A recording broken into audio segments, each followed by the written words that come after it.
를 주님의 이름으로 축원합니다. 우리가 가정에서 예배를 드린다 하더라도 여러분 힘을 다해서 하나님 앞에서 또 초소초소마다 우리 주님 계시다고 하는 사실을 기억하고 함께 예배 드리기를 바라고, 또 할 수 있으면 성전에 나와서 비록 본당이 아니라 하더라도 어느 곳에든지 함께 예배하는 그런 시간을 꼭 가질 수 있기를 부탁을 드립니다. 20세기에 영향력 있는 작가 중에 한 사람이 윌리엄 포크너라고 하는 분이 그런 말을 했어요. 소설을 쓰는 것은 어떤 것이냐 얘기하면서, 소설을 쓰는 일은 마치 바람이 세차게 부는 날에 닭장을 짓는 것과 같다, 그런 얘기를 했습니다. 소설을 쓴다고 하는 것은 닭장을 지을 때 거센 바람이 몹시 불고 있어서 생각할 겨를도 없이 아무 판자나 닥치는 대로, 손에 잡히는 대로 빨리 모치를 해야 한다는 것이죠. 소설 쓰는 게 그런 건지는 잘 모르겠습니다만, 소설을 많이 쓰시고 또 유명한 그런 작가이니까 그런 일이 그렇게도 하겠다, 그런 것이겠구나 하는 그런 생각도 해봅니다만, 그런데 그 이야기를 들으면서 이런 이야기에 웃기만 할 수만도 없는 것은, 이것은 소설을 쓰는 한 개인의 고민만은 아니기 때문에 그렇습니다. 우리 모두가 다 그런 식으로 인생을 살고 있지 않습니까? 마치 바람이 거세게 부는 날 닭장을 짓는 것처럼 하루하루를 숨 돌릴 겨를도 없이 살아가고 있는 것이 우리의 인생이 아닐까 싶어서 그렇습니다. 더더군다나 걱정스러운 것은 훨씬 더 깊은 생각과 진지함으로 우리가 삶을 살아야 할 신앙생활조차도 아무런 자기 성찰도 없이, 뒤돌아볼 겨를도 없이 바쁘게 잡히는 대로 이렇게 신앙생활을 하고 있다고 한다면 참 그건 문제다, 참 힘든 일이겠다, 그러면서 짜증내고 분노하고 다투고 절망하고, 생각해 보면 그렇게 살아야 할 대단한 이유도 없는데도 불구하고 그렇게 삶을 살아가는 우리들이라면 참 걱정된다, 이런 생각이 들어요. 오늘 본문의 말씀에 보면 이렇게 살아가는 한 사람 우리가 만날 수가 있습니다. 이 사람은 요나죠. 오늘 읽은 9절 말씀을 보면 내가 성내어 죽기까지 할지라도 오르니이다, 이렇게 얘기를 합니다. 이 말 속에는 씩씩거리는 어떤 성난 콧김이 느껴지지 않습니까? 기록만 안 했을 뿐이지 육두문자의 비속어도 쓰지 않았을까, 이런 생각이 들어요. 젠장 이렇게 그러지 마시고 차라리 아예 날 죽여주세요, 이렇게 외치고 있는 거죠. 누구를 향해서 외치고 있는 겁니까? 함부로 말하고 있는 그 대상은 하나님이죠. 하나님 향해서 이렇게 말하고 있으니까 그 인생 닥치는 대로 살아가는 사람이겠다, 그런 생각이 드는 거예요. 요나는 하나님을 향해서 성난 목소리로 마구 이제 성질을 부려대고 있는 겁니다. 요나가 누굽니까? 선지자입니다. 하나님의 명령을 받는 사람이고 하나님의 명령을 듣고 순종해야 하는 하나님의 심부름꾼입니다. 하나님이 특별히 택해서 세운 사람이 요나입니다. 요나라는 이름의 뜻은 비둘기죠. 비둘기라는 이름을 가지고 있어요. 그의 아버지 아미떼라는 이름의 뜻은 나의 진리, 이런 이름의 뜻을 가지고 있는 아버지인데 믿음이 좋은 분이었던 것 같아요. 아들을 낳고 이 아들이 하나님 앞에 비둘기같이 순결하고 또 늘 백성의 죄에 대해서 슬피 울라고 비둘기라는 뜻을 가진 요나라고 이름을 지어 주었던 것이죠. 그런 그가 하나님 향해서 분통을 터뜨리고 함부로 하고 있는 것입니다. 이런 분노는 누가복음 15장에도 볼 수가 있어요. 누가복음 15장 29절 30절 말씀에 보면 내가 여러 해 아버지를 섬겨 명을 어김이 없거늘 내게는 염소 새끼라도 주어 나와 내 벗으로 즐기게 하신 일이 없더니 아버지의 살림을 장녀들과 함께 삼켜버린 이 아들이 돌아오매 이를 위하여 살진 송아지를 잡으셨나이다. 누구 얘기인지 아시겠죠? 아버지의 재산을 축내고 집을 나간 둘째 아들이 이렇게 거지꼴로 돌아오니까 건강하게 돌아왔다고 그 아들을 위해서 잔치를 베풀고 계시는 아버지를 향해서 맏아들이 화를 내고 분을 내고 성질을 부리고 있는 것이죠.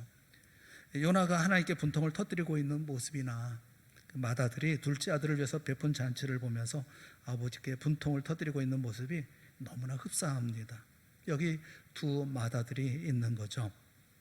이들의 분노는 이런 겁니다. 이렇게 해서는 안 된다는 겁니다. 이렇게 되어서도 안 된다는 겁니다.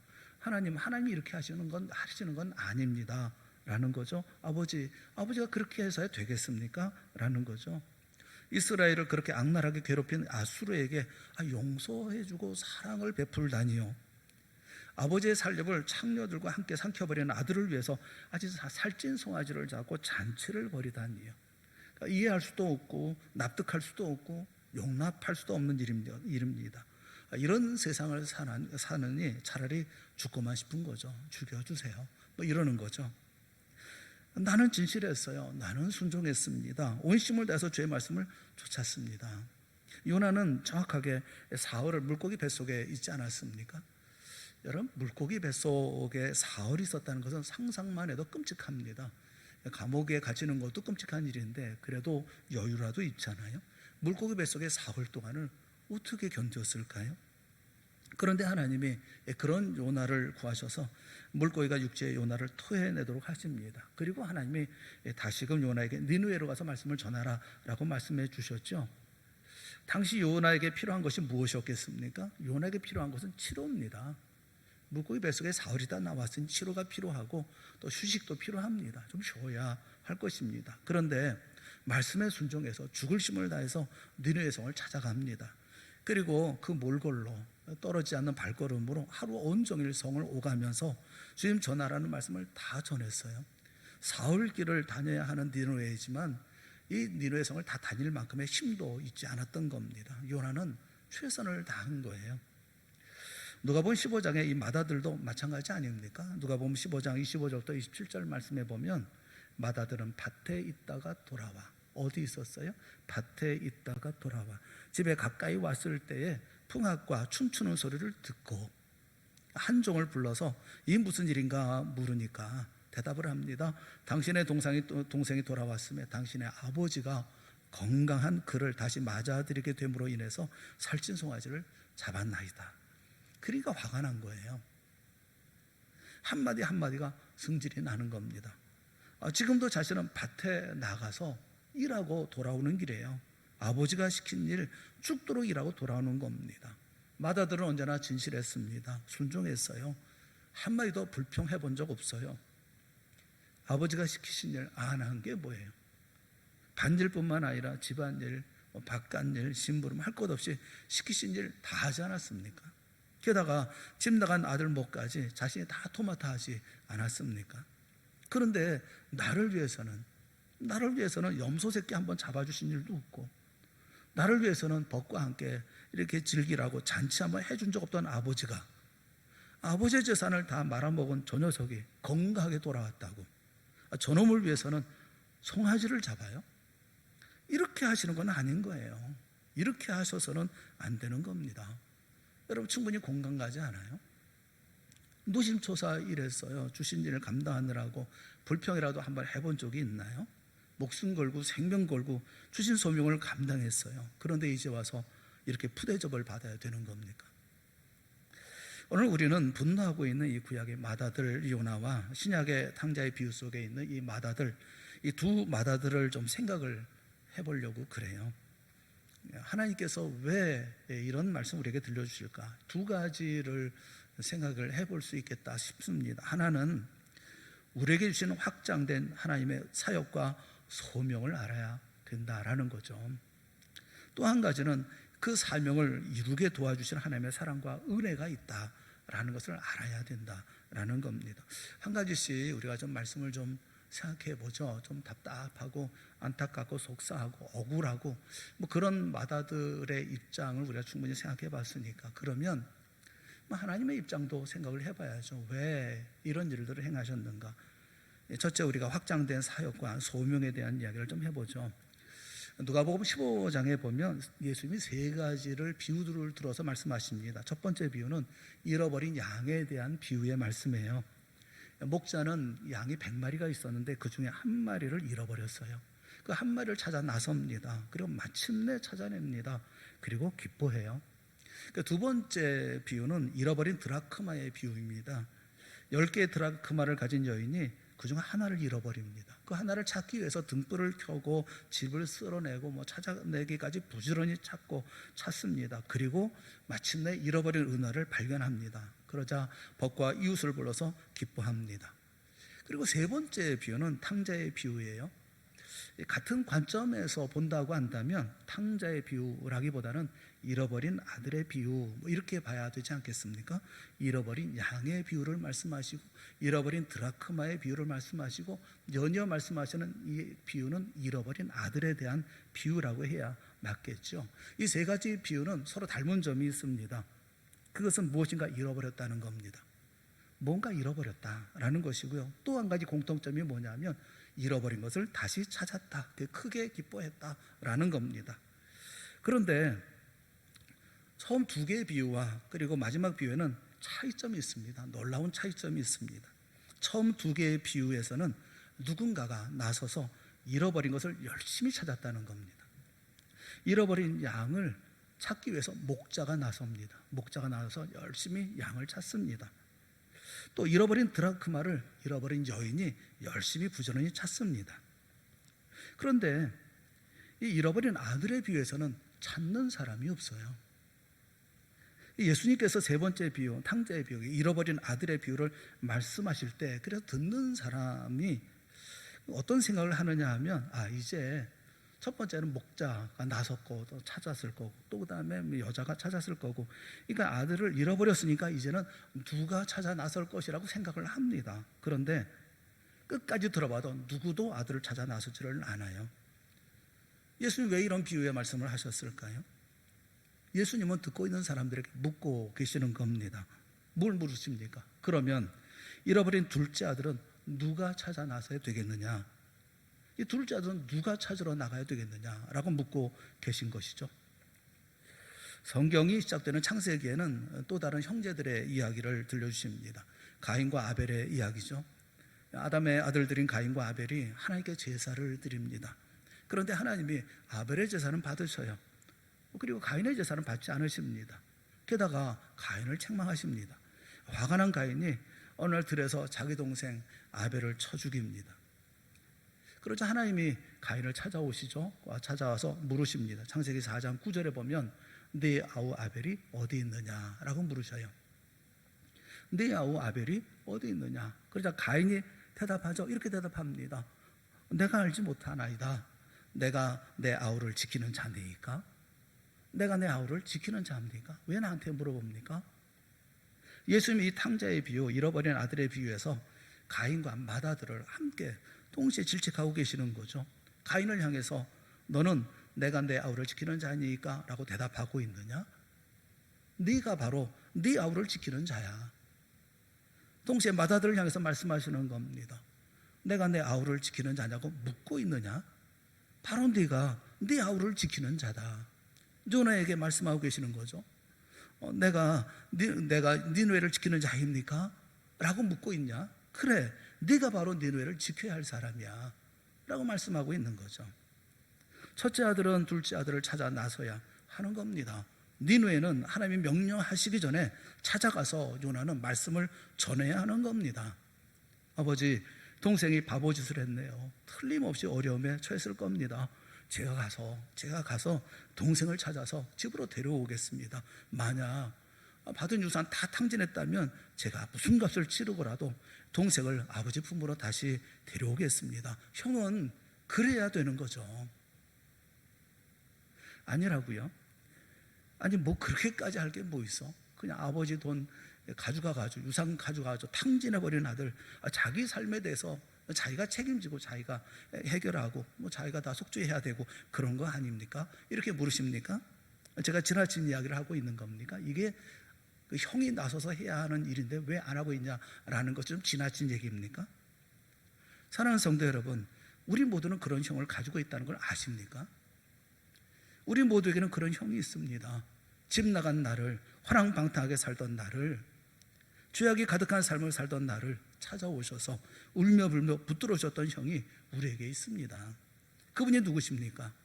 우리를 찾기 위해서 이 땅까지 찾아오셔서 탕진한 돈을 기꺼이 지불하는 정도가 아니라 자신의 생명을 바치신 형, 우리의 진정한 형이 되신 예수님은 십자가에서 우리를 대신해서 우리의 생명의 빚을 갚아주셨어요. 그래서 우리를 아버지께로 돌려보내주셨잖아요.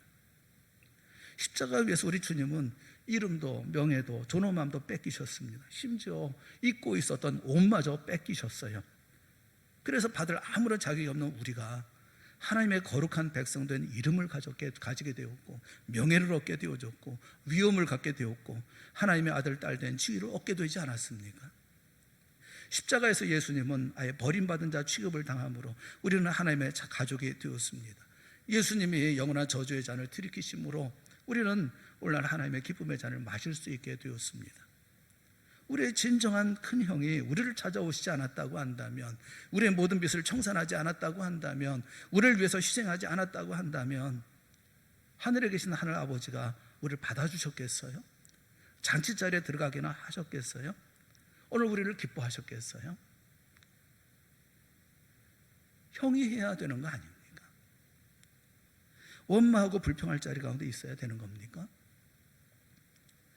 어느 목사님이 어릴 때 이야기를 해주셨어요. 아주 어릴 때 친구 하나하고 둘이서 우리 미래를 한번 설계해보자, 어린 나이에 이렇게 생각하고 암탉 3마리하고 장닭 1마리를 샀답니다. 그리고 닭장을 만들어서 이 닭들을 키우기 시작했어요. 학교에 다녀오면서 거금을 투자해가지고 그래서 대학 노트를 하나 샀습니다. 그 대학 노트를 사서 거기다가 1900 몇 년부터 시작해가지고 이제 달걀 얼마를 낳고 그다음에 닭이 새끼를 병아리를 까고 이렇게 계속 이렇게 해서 이게 계산을 해봤다는 거예요. 이렇게 계산해 봤더니 30년쯤 이렇게 계산이 되더랍니다. 30년 계산하고 보니까 30년 뒤에는 엄청난 부자가 되어 있더라는 거예요. 그래서 우리는 이제 앞으로 이 암탉 3마리, 장닭 1마리, 이제 앞으로 이것들 잘 키우면 큰 부자가 되겠다, 그렇게 얘기하면서 희망에 부풀어 있었답니다. 그런데 며칠 지나지 않아서 학교 갔다 집에 돌아와 보니까 닭장에 닭이 1마리도 없더라는 겁니다. 아니, 닭들이 다 어디 갔습니까? 어떻게 됐어요? 라고 부모에게 물어봤지만 아무 말씀이 없으셨어요. 나중에 한 일입니다만 이 닭들이 남의 밭에 가가지고 이 밭을 막 파헤치잖아요. 닭들의 본성이 막 파헤치고 하지 않습니까? 그러니까 이 밭주인이 어떤 농부가 화가 나가지고 이 농약을 묻혀가지고 곡식을 뿌려 놓았다는 겁니다. 그래서 다 죽었어요. 그거 먹고서 몽땅 죽은 겁니다. 이 텅 빈 닭장을 보면서 목사님 말씀이 더도 덜도 말고, 이 목사님 하시는 말씀이 그것을 보고 아이고 나도 닭처럼 죽었으면 좋겠다, 그렇게 생각을 했다는 거예요. 도무지 화가 나서 살고 싶지 않더라는 겁니다. 우리 모두가 그렇지 않습니까? 요나가 그렇고 마다들이 그래요. 생각이 어린아이예요. 비전도 어린아이입니다. 꿈도 어린아이예요. 사역의 범위도 어린아이이고 감당할 힘도 어린아이예요. 우리 모두가 어린아이 같습니다. 물론 요나는 교리에 능통했던 사람이고 적어도 하나님에 대해서 잘 안다고 말할 수 있는 그런 사람이었습니다.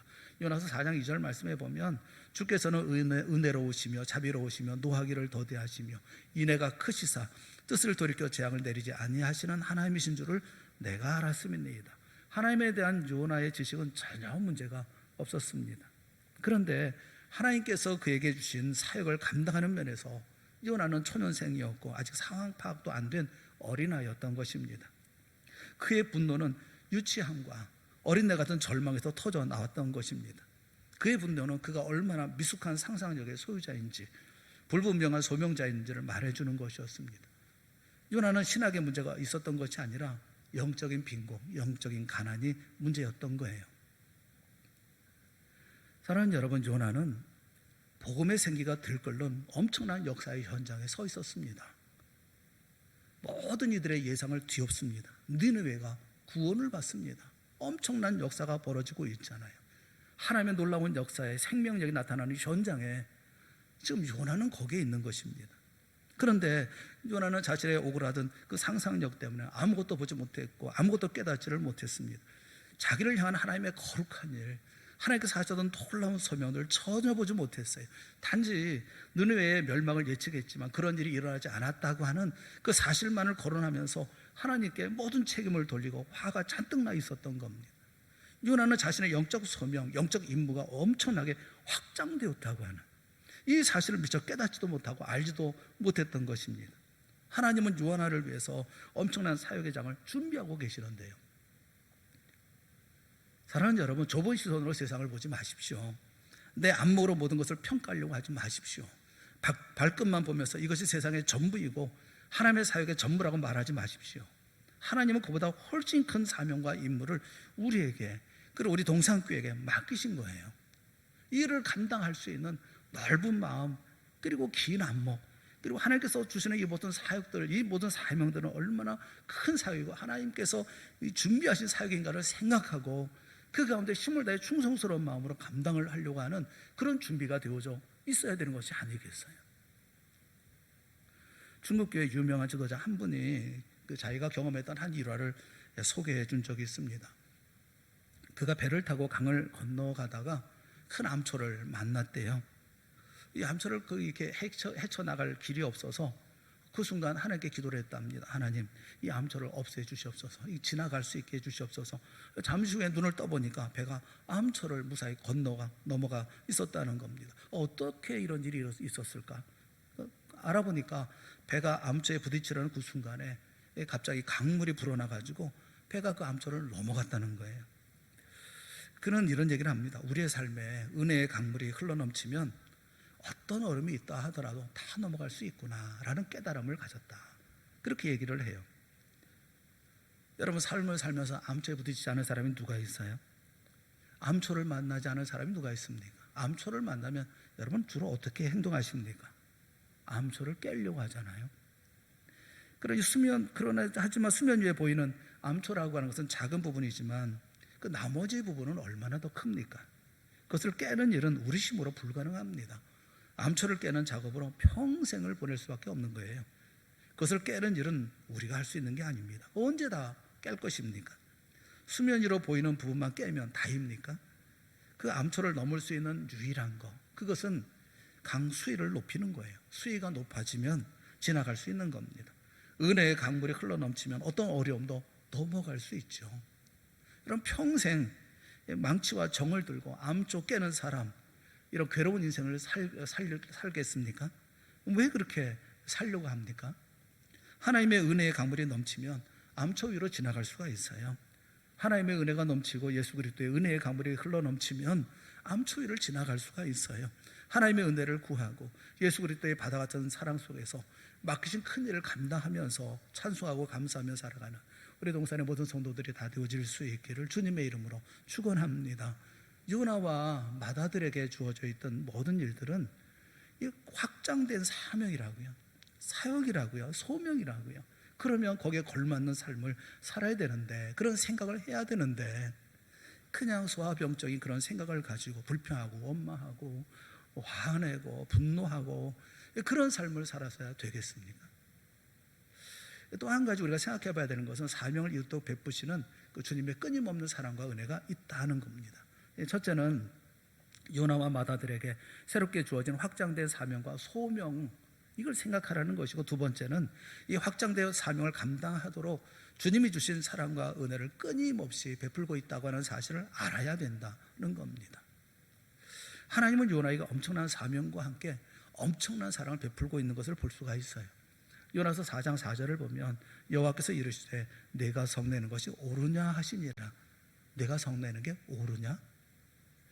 이게 하나님이 요나에게 하실 말일까요? 하나님께 성낼 때 두말할 필요가 없지 않겠습니까? 그런데 하나님이 물어보셔요. 내가 성내는 게 옳으냐 물으셔요. 요나서 4장 9절에 보면 하나님이 요나에게 이르시되 내가 이 박넝쿨로 말미암아 성내는 것이 어찌 옳으냐 하시니, 요나를 찾아와 주셔서 하셨던 하나님의 말씀은 그 어투가 상당히 참 부드럽고 따뜻합니다. 화를 내시고 야단을 치시면서 역정을 내시고 큰 소리로 말씀하는 것이 아니에요. 사실 생각해 보면 모든 것이 다 요나를 향한 하나님의 사랑이 있지 않습니까? 요나서에는 요나를 향한 사랑으로 가득하거든요.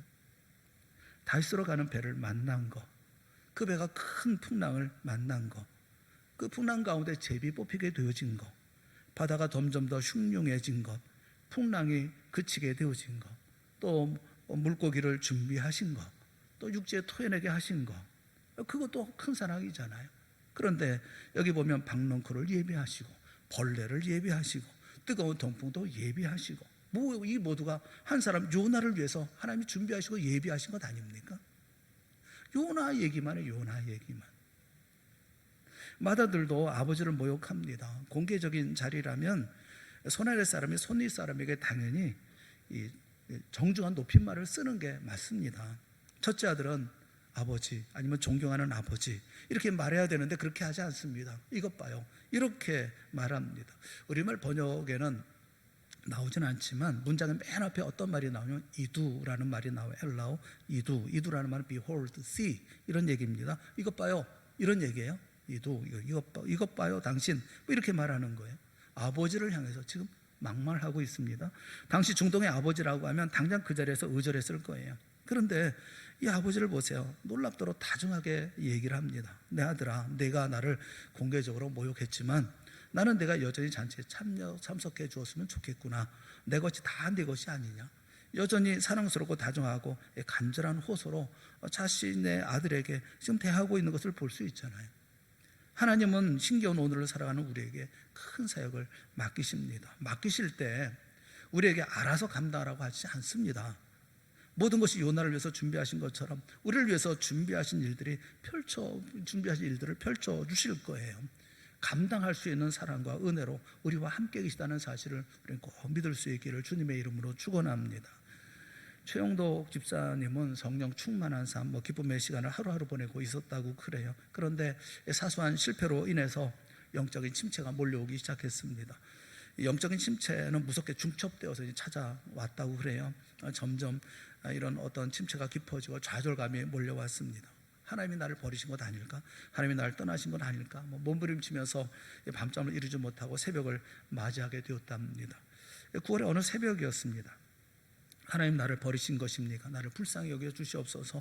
몸부림치면서 젖은 눈으로 하늘을 우러러 보았을 때 그의 등 뒤에서 안타까이 그를 바라보고 계시는 주님을 만날 수가 있었어요. 주님이 이렇게 말씀하시는 것 같더랍니다. 나는 너를 떠난 적이 없느니라. 네가 나를 배신하고 등지고 도망가는 그 자리에도 나는 언제나 너의 등 뒤에서 단 한 번도 눈길을 뗀 적이 없느니라. 나는 언제나 너를 밀어주고 있었느니라. 내가 울고 있을 때에도 언제나 내가 다시 승리하고 일어서리라 기대하고 잔잔한 미소로 너를 바라보고 있었노라. 주님의 위로와 격려의 음성을 들을 수가 있었답니다. 그랬군요 주님, 그랬군요 주님. 흐르는 눈물을 두 주먹으로 닦아내리면서 가사를 써내려가기 시작했습니다. 그리고 피아노를 치면서 곡을 만들기 시작했어요. 이 노래가 나의 등 뒤에서라는 노래죠. 나의 등 뒤에서 나를 도우시는 주, 나의 인생길에서 지치고 고나여 매일같이 주저앉고 싶을 때 나를 밀어주시네. 나의 등 뒤에서 나를 도우시는 주, 평안히 길을 갈 때 보이지 않아도 지치고 고나여 넘어질 때면 다가와 손 내미시네. 나의 등 뒤에서 나를 도우시는 주, 때때로 뒤돌아보면 여전히 계신 주, 잔잔한 미소로 바라보시며 나를 재촉하시네. 일어나 걸어라. 내가 새 힘을 주리니 일어나 너 걸어라. 내 너를 도우리. 사랑하는 여러분, 우리와 함께 계시는 주님을 결코 잊지 않는 우리 동산의 모든 성도들이 다 될 수 있기를 주님의 이름으로 축원합니다.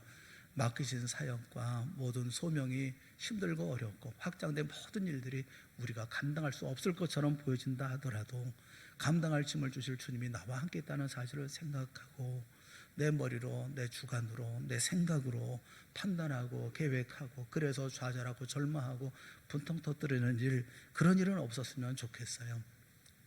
필립 얀시가 쓴 내가 고통당할 때 하나님 어디 계십니까? 라는 책이 있습니다. 그 책의 거의 끝부분에 이런 이야기가 실려 있어요.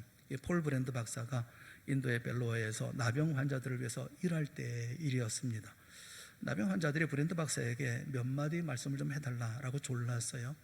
무슨 말을 해야 할지 몰라서 환자들을 바라보다가 그들의 손을 우연히 보게 되었답니다. 대부분 안으로 오그라든 나병의 갈고리 손이 많았고 어떤 손은 손가락이 전혀 없거나 그 자리만 몇 개 남아 있었답니다. 손들을 깔고 앉아있는 환자들이 많았고 아니면 다른 방법으로 손들을 보이지 않게 가리고들 있었다는 거죠. 나는 손을 보는 의사입니다. 브랜드 박사가 말을 꺼냈어요. 점쟁이들은 여러분의 손을 보고 여러분의 미래를 말해줄 수 있다고 주장합니다. 그러나 저는 여러분의 과거를 알아맞힐 수가 있습니다. 여러분의 손을 보고 여러분의 손에 이렇게 못이 박힌 거 또는 손톱 모양을 보고 여러분의 직업이 뭔지 또 여러분의 성격이 어떤지에 대해 알아맞힐 수가 있습니다.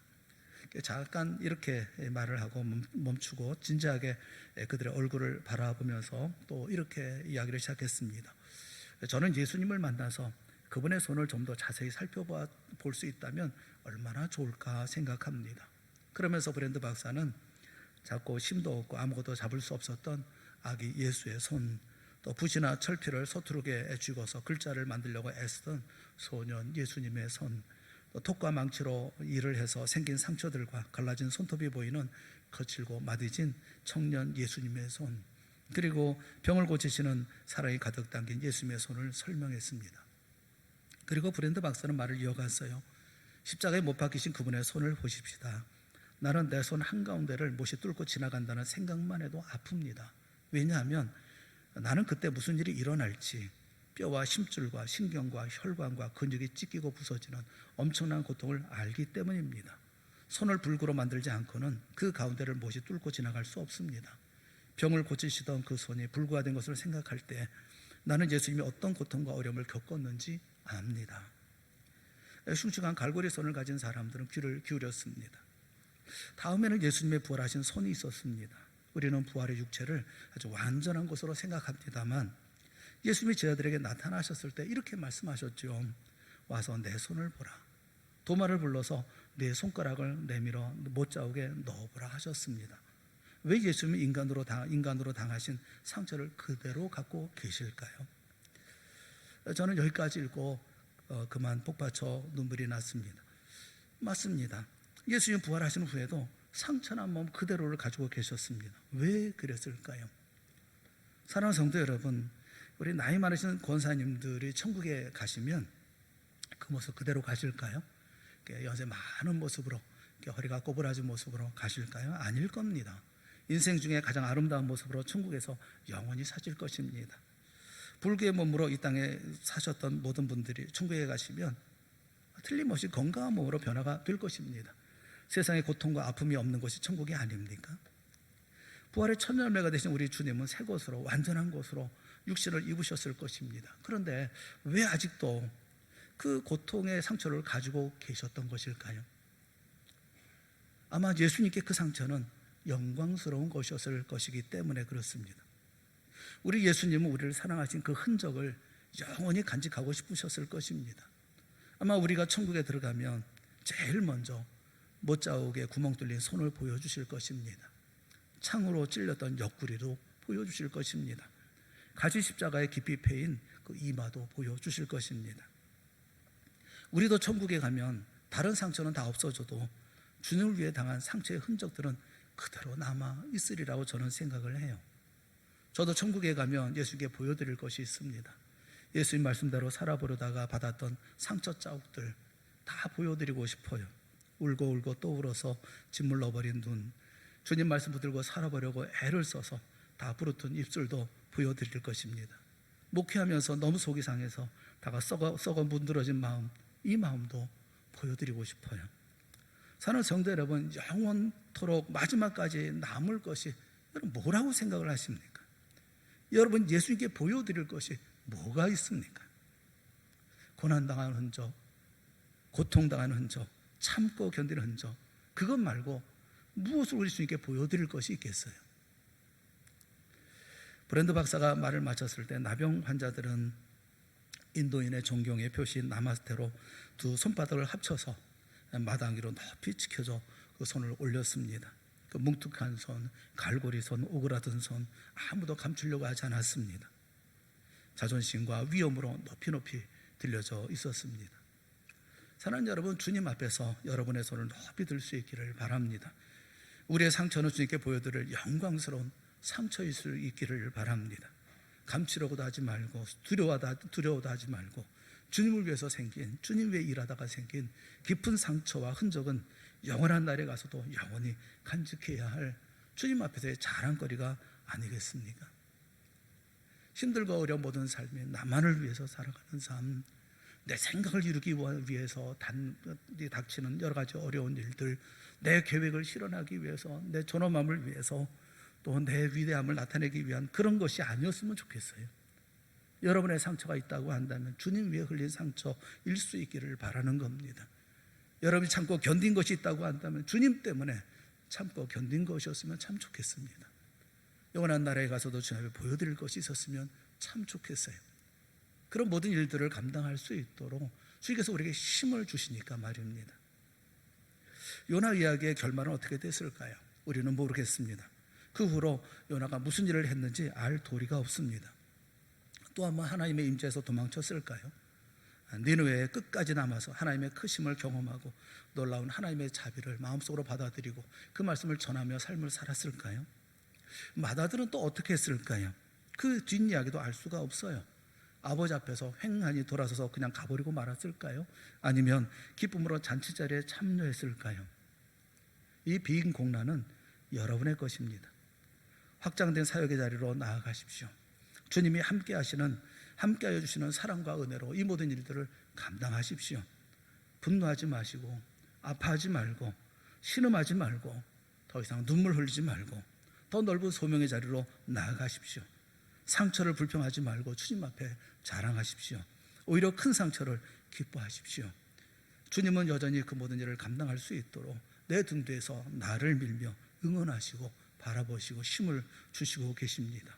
그 큰 사랑을 의지하는 우리 모두가 될 수 있기를 바랍니다. 사랑하는 성도 여러분, 주님께서 우리와 함께 하십니다. 어떤 길을 간다 하더라도 주님께서 그 자리에 우리와 동행하시고 또 우리의 길을 인도하시고 준비하시고 예비하신 길로 우리와 함께하여 주십니다. 언제나 어떤 자리를 할지라도 우리가 감사하며 찬송하며 견디어내며 이겨내며 승리하며 나아가는 동산의 모든 성도들이 되어질 수 있기를 바랍니다. 마다들처럼, 이 두 마다들처럼, 요나와 이 마다들처럼 하나님 앞에 어리석은 모습으로 주 앞에 서는 우리가 되지 않기를 바라는 것입니다. 오늘도 그 큰 사랑 의지하고 확장된 모든 소명을 향해서 힘있게 달려나가는, 그리고 승리하는 우리 동산의 모든 성도들이 다 되어질 수 있기를, 또 우리 동산교회가 되어질 수 있기를 주님의 이름으로 축원합니다. 함께 기도하겠습니다. 사랑의 하나님 아버지, 우리에게 은혜를 더하여 주시옵소서. 눈 열어 보게 하여 주시옵시고 주님과 함께하는 삶을 살게 하여 주시옵소서. 내일은 나의 날이 아니라 주님의 날임을 알게 하여 주시옵시고 주님께서 힘 주시는 대로 힘을 다해 오늘도 잘 견디어 영원한 나라에서 주님 앞에 자랑할 거리에 있는 이런 상처 가지고 살아가는 저희 모두가 되어질 수 있도록 은혜 베풀어 주시옵소서.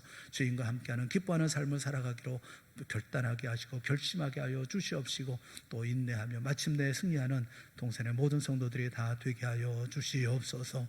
예수님의 이름으로 간절히 기도드리옵나이다. 아멘. 우리 다 같이 자리에서 일어나셔서 우리 325장 찬송하겠습니다.